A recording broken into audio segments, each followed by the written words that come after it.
We're continuing our talk on Aliyah. And if you remember from the last time, we spoke about how the Lord was basically taking seeds, which are the Jewish people, and spreading them throughout the earth. And this has gone on for thousands of years. But now we're in the season of the Aliyah, when basically it's talking about the harvest, when these Jewish people would come back.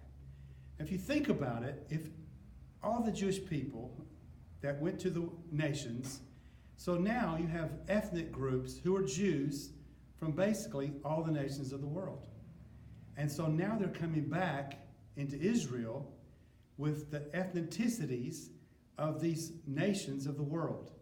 So when you think of a Jew, you don't think of one specific thing. You can think of all the nations of the world, because basically the Jewish people contain the nations, which is a very cool thing to think about. Now, the Aliyah, when the Jews begin to come back, actually the first one in the Zionist era, which is the present day, was in 1882 and basically lasted until 1903, where about 35,000 Jews came and mostly settled in the northern part of Israel and a part of Syria. One of the very important locations they came to is a beautiful place called Rosh Pinah. And I would suggest that you would go search that out, R-O-S-H-P-I-N-A,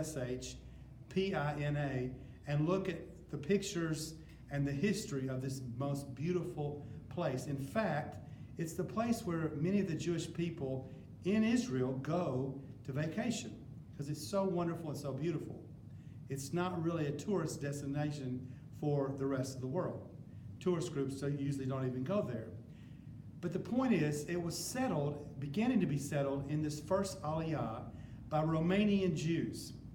And it's a very wonderful place and very fascinating. But the point is, that was just the beginning. That was the first Aliyah. And we know there will be many, many more.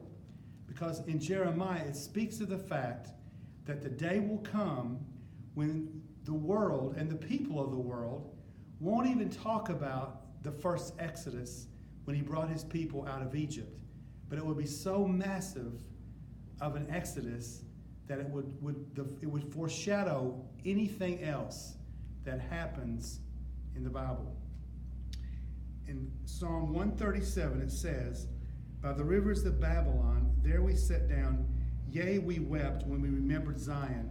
We hung our harps upon the willows in the midst of it."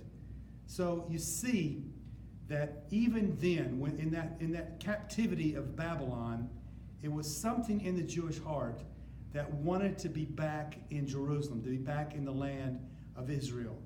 It's something that's placed inside of the Jewish DNA, you could say.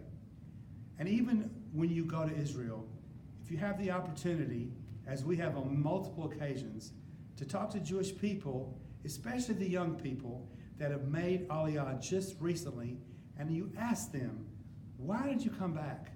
Because maybe you came from Argentina, maybe you came from Ukraine. Why did you come? And they will give you answers. It's just something in my heart that just propelled me to come. And so it's an amazing thing. You get pretty much the same kind of answer over and over again from these young people. I believe it's the inner thing that God has placed in every Jewish heart as he continues to bring Aliyah to the world. Please keep following these, because as you do, more and more nuggets are going to be poured out that many people wouldn't know.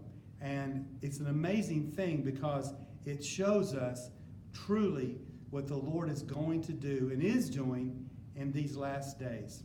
So please keep up, and God bless. And if you can, follow us on our YouTube site, Benny Shadwick. God bless.